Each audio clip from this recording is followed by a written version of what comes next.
Good afternoon, everybody. Today, I'm delighted to introduce a wonderful lady called Gillian Viljoen. Now, Gillian, have I properly pronounced your name, please? Absolutely. Gillian Viljoen. Thank you for joining me. Would you start by giving the audience a little bit of background on yourself, please? Yes, I'm Gillian. I'm based in Cape Town and I've worked as an engineer and project manager in big factories and companies and corporates for 25 years. And I've now shifted in the last sort of 5 to 8 years into life coaching. And I call myself a personal freedom coach because I'm really all about people creating personal freedom for themselves. And I see so many people feeling trapped in their careers or in their lives or wanting to make change. And I'm here to help people create change and basically walking my own talk as I transition from a corporate job into life coaching. Well, life coaching seems to be becoming quite popular. Why do you think it's interesting in life coaching and personal development? Why do you think that is? I think people are realizing more and more. I mean, we grew up, I grew up with this idea you would get to the end of your career in your 60s somewhere, and then that would be that. And you pick whatever career you chose or ended up with in your mid 20s, then that's where you were. And I think first of all, people are living. I mean, at 50, you've still got at least another 20, 30 years ahead of you. It's not even remotely um, near the end. And we've got so many opportunities.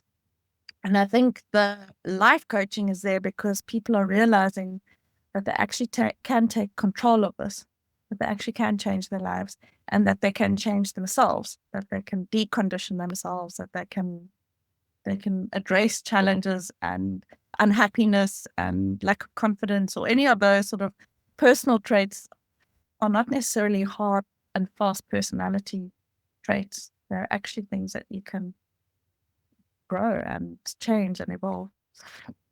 Yeah, I was quite surprised recently. I read some statistics about a lot of people of varying ages, actually expecting to have three quite, or even two or three quite distinct careers, maybe 10 years in one thing, then 10 years at something else, 10 years at something else again. And it really surprised me the huge variety of things that people have done. You'd think that perhaps they would choose something that perhaps had a bearing in their previous career, but sometimes they do something quite radical, like going from being like an account executive for a sales organization into winemaking or into dog grooming or something really different. It's I think that's really interesting. Rather than expecting to have a career for life, it certainly sounds like a good way to have a more interesting life, I think. Absolutely. And those dramatic changes are often people, I mean, first of all, with the online world, with small businesses growing, there's a lot more opportunities for people to develop other careers or go into different careers, um, either being forced out of the corporate workplace or leaving it by choice, leaving their professions, the long hours, or whatever motivation they have. I've seen it um, all over the place. And I think there's more support because we live in this more modern, connected world. There's more support for, I don't know, the dentist who wants to become an artist or um, and you also have the opposite. I've seen stay at home, like homeschooling moms who then want to go back into a career world or a more formal job world. And there's just so many opportunities out there. The challenge, though, and I think this is where the coaching comes in, is that when you're preparing for, let's say, a career, you usually, I mean, whether you do formal education or an internship or an apprenticeship or some sort of on the job training, you accept that there's a sort of 3 to 5 year training period. But when the dentist who becomes an artist in that example, that change actually also takes like 3 to 5 years to fully kind of adjust your nature, your let go, those rules that you had for yourself about hard discipline. So the irony is a person maybe chooses that, because they want to express their artistic self and they want to live a more flexible life. But yet there's this hard coding over the 30 years of the previous career of how to run a business and how to do it in a certain way.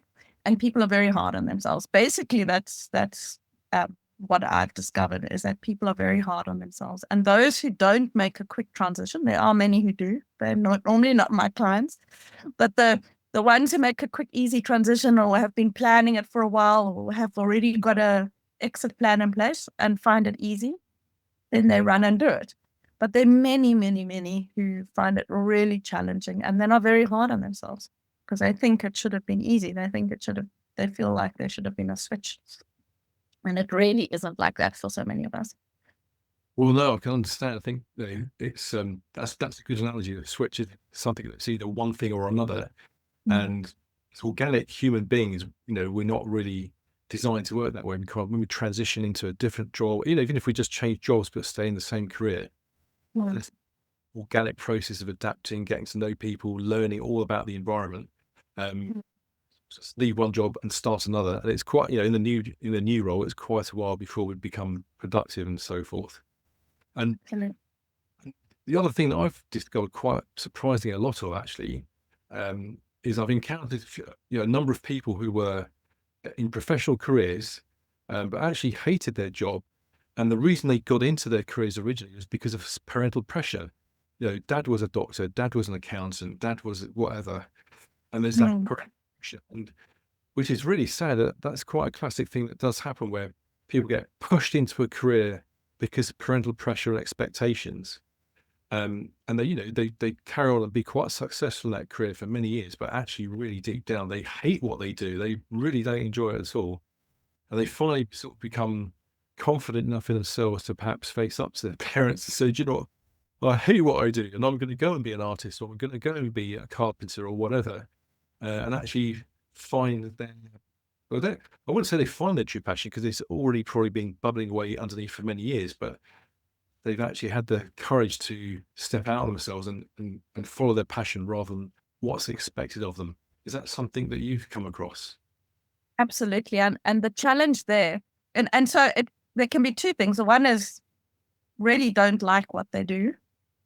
And the other one is, I really enjoyed my engineering for many years until I didn't. Until, it was one of those things, and there were some interesting projects and it was high energy, long hours.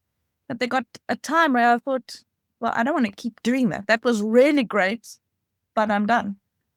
I don't want to spend another 30 years, because it was sort of like, okay, we've done some exciting projects, we've done some travel, we've done some new developments, but now you can see that you suddenly become aware it's going to be a repeating pattern.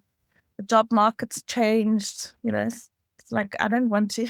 I don't want to spend the next 30 years at a steel mill. I want to do something completely different. And what I also found, like for myself, and I think this happens with lots of people, is my focus shifted.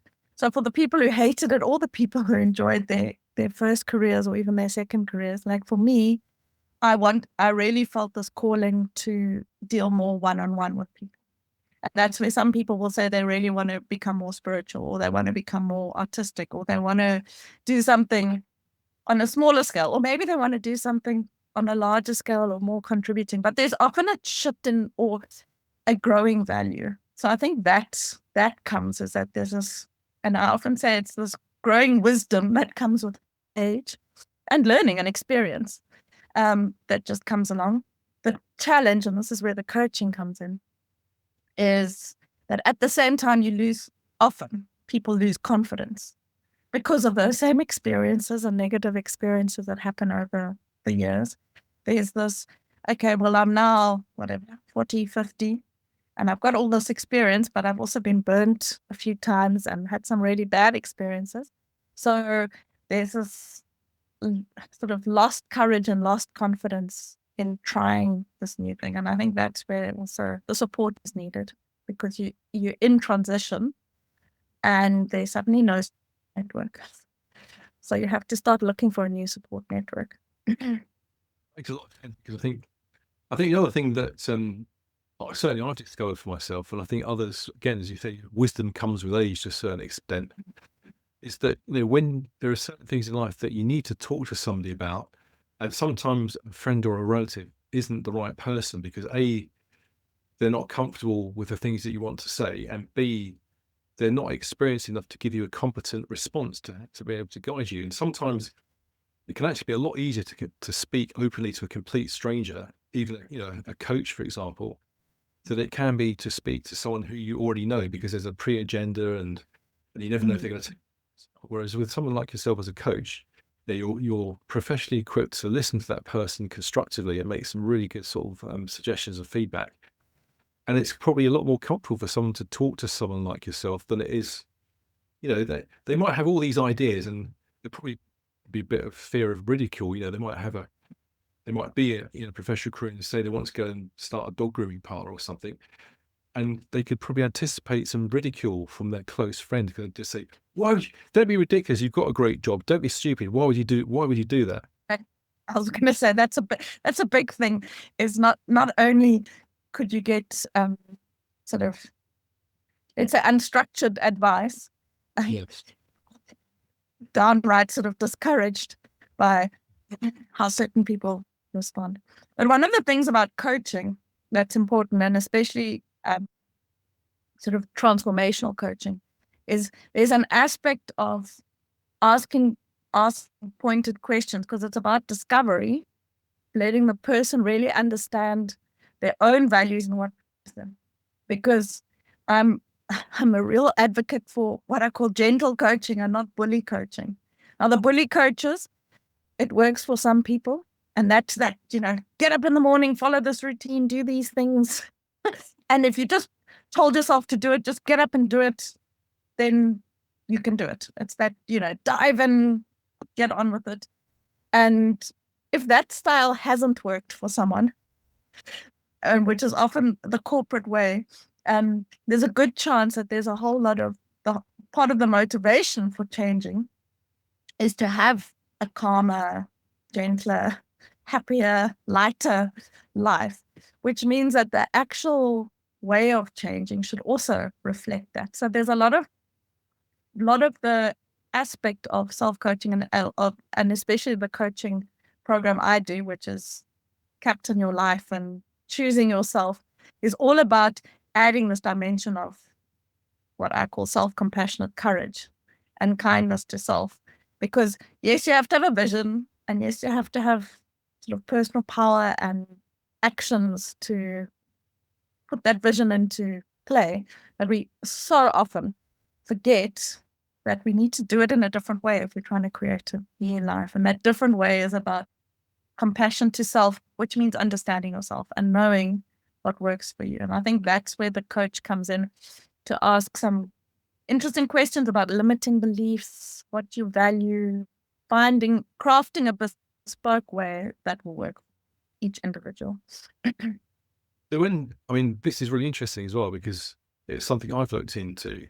But when all these far-reaching, these pointed questions are valuable, but quite often people struggle to find the answers to these questions. They may be things you may be kind of formally asking them things that they've been thinking about for a long time, like their purpose or what's the fulfillment in their life, what's their life's purpose. So people are kind of probably aware of some of the questions that you're going to explicitly ask them. But do you find that some people actually really struggle to find those answers? And when that's the case, how do you draw those answers out of them? Well, one of the core things with that, and that's why, one of the things, the way I approach things is, for example, we do goal setting much later in the process. Yes, you're creating your dream life, and yes, you need to have a sort of picture of it.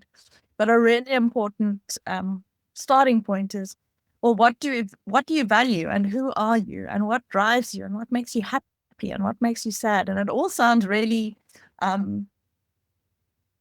it can be easy to say, oh, I've done that, I already know that.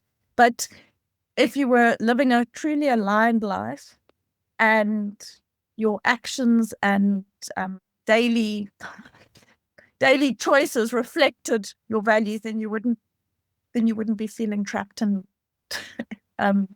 stuck. So a person who's feeling trapped and stuck has got something out of alignment. And there are many different tools and techniques. And part of what I do is also teach people to create their own toolbox, to know how to catch your thoughts, catch your feelings, understand your values, understand, like, if you're stuck, there's either a limiting belief at play, or there's a conflict in values. And by conflict in values, a simple example is responsibility is something that I've always taken very seriously. It's a high value. But it's actually through this sort of personal development work, I realized it's actually a value that was given to me, not my true heart value. I learned very young to be responsible and look after myself and look after my family. And the sense of duty was kind of a cloak that I was given.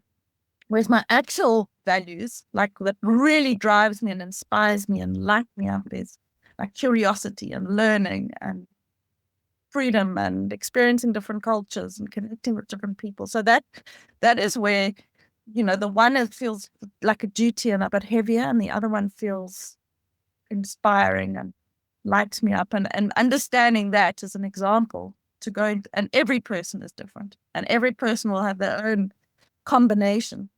But once you find what drives you and pulls you, it's so much easier to get up in the morning and do the things you want to do, and to sort of realize, oh, there's that funny little thought again. I know what happens when I start scrolling. I know that means I'm feeling anxious, or yeah. And it's just about, so there's deep things and like deep issues and drivers, and then there's learning the tools and techniques, because actually we just have to live every day and take action every day. And yeah, it's learning to get those to go slow, or at least reduce the friction on those.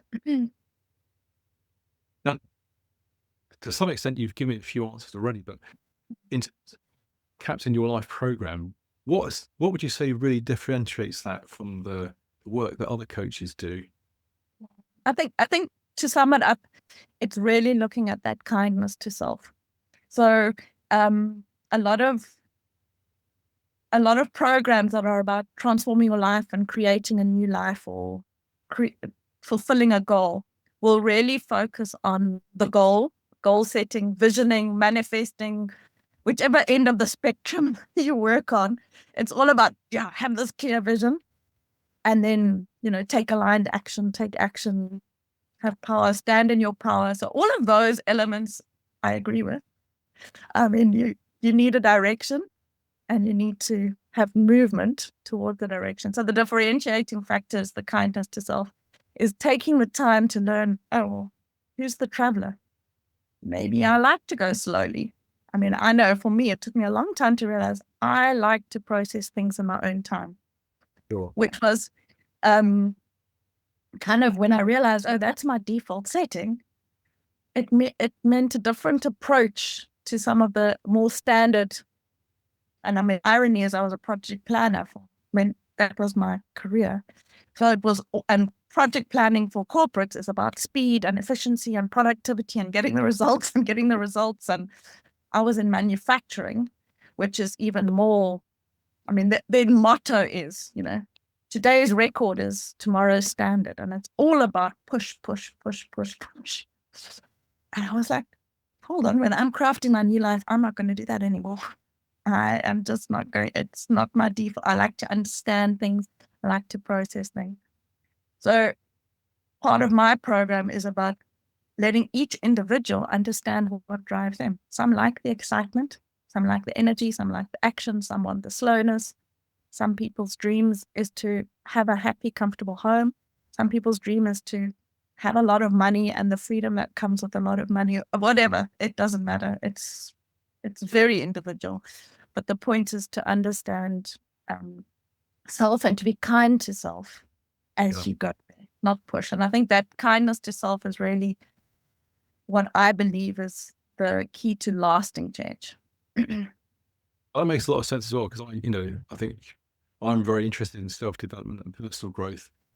And we all know that words are very powerful. Copywriting is very powerful, but also the words that we say to ourselves are very important. And one of the things that I've learned not so long ago is always to be kind to myself, because I think many of us are guilty of, maybe we make a mistake, or we trip over, or we break something, and we have this little voice that says, "Oh, don't be an idiot. Oh, you stupid twit." Or, we can say it in what we think is good humor, and we might say it with a funny tone of voice.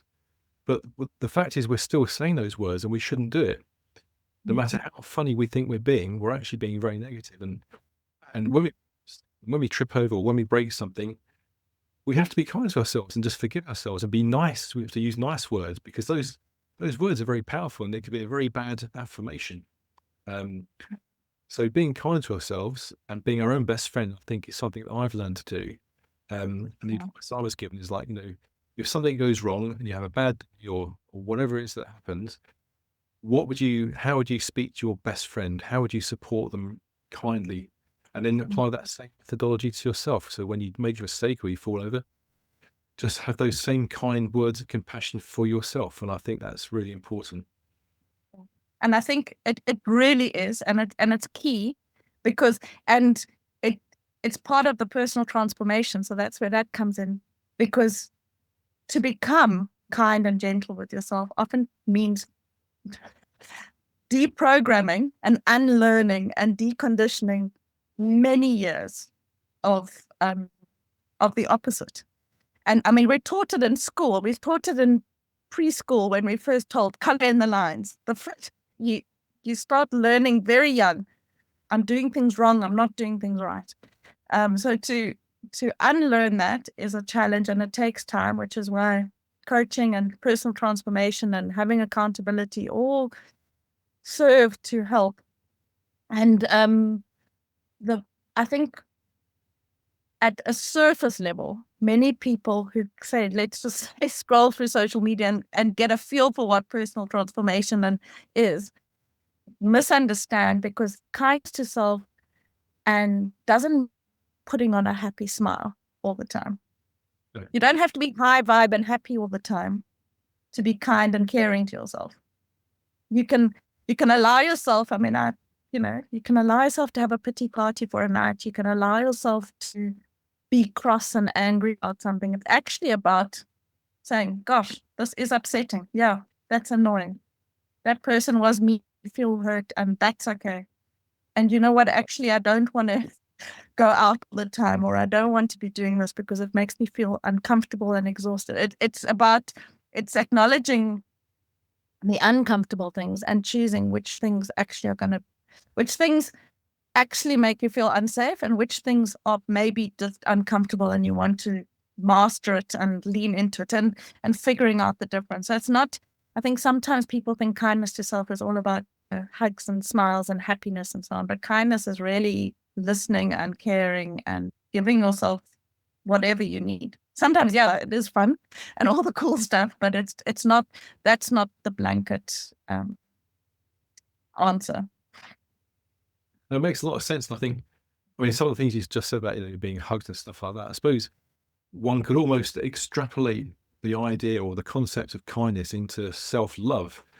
And I think, and again, which is also very important. And I remember reading somewhere I forget who it was that said it, but yeah, we have to be able to learn to love ourselves, because if we can't love ourselves, how can we expect other people to do so? And it's probably the same with kindness. If we're not kind to ourselves, how can we expect other people to be kind to us? It's kind of like I don't know. Yeah. And kindness is an act of love. And this is where also, like, this is why kindness also leads to personal power, because clarity is kindness, boundary setting is kindness, stating your needs is kindness, not only to you, but to others. Life is just so much easier and smoother when we're clear on what we want, what works for us, and how we want to be treated. And I think that's why it all relates to there's this personal development aspect to creating a life you love. So I mean, a full circle to that. That's how I help people find and create a life they love. And one of the core things we'll get to and focus on the whole time is who that person is and how they can be kind to themselves, because the journey is long. Anyone who comes to me has usually been working on it a few years. It's not a 3-month, 90 days, I'm going to have my dream life. Doesn't work like that. I mean, my personal, I think an interesting sort of story is, which many people understand, is my personal shock. I have never been so shocked and surprised at when I started my own business. After 25 years in big business, feeling confident in a boardroom in Singapore, in a boardroom in Madrid, presenting projects, I never imagined for 1 minute that I wouldn't transition instantly into having my own business, being an entrepreneur, selling my products. And I was absolutely shocked that my confidence just dropped without in something new and something that was close to my heart and something personal. It was like, whoa, where did this fear come from? Where did this whole new world? And that's when I realized your skills from one don't automatically carry to the other. You sometimes have to craft a new path. Yes, I could lean back on that experience, but it was definitely not an instance which there was a lot of learning I had to do to become a person who's really proud of standing up for what I believe in rather than a project, which was different. Interesting, for sure. So anyway, I know the podcast was supposed to keep to a time limit, so we're probably going to wrap up now. But Yes. so, Gillian, if people would like to get in touch with you and take you up on your program, what's the best way for them to contact you? The best way to reach me is on Facebook. I've got Facebook. They can find me there at Gillian Viljoen. We can share the link. And the other one is my email, gillian@dragonsmustfly.com, which is a whole other episode, so we won't talk about that now. But yes, gillian@dragonsmustfly.com. Fantastic. Thank you. We'll be sure to include that in the description text below the video when we post it later on. So, Gillian, well, thank you very much for joining me today. It's been a real pleasure to talk to you. And I hope to see you again. Thank you very much. Bye for now. Bye. Bye. So we'll edit all that, but that was Wait on a bit. oh, look, I find it really interesting talking to you, Gillian, and we could talk for ages. But do you want to do the interview? Do my interview on the other side?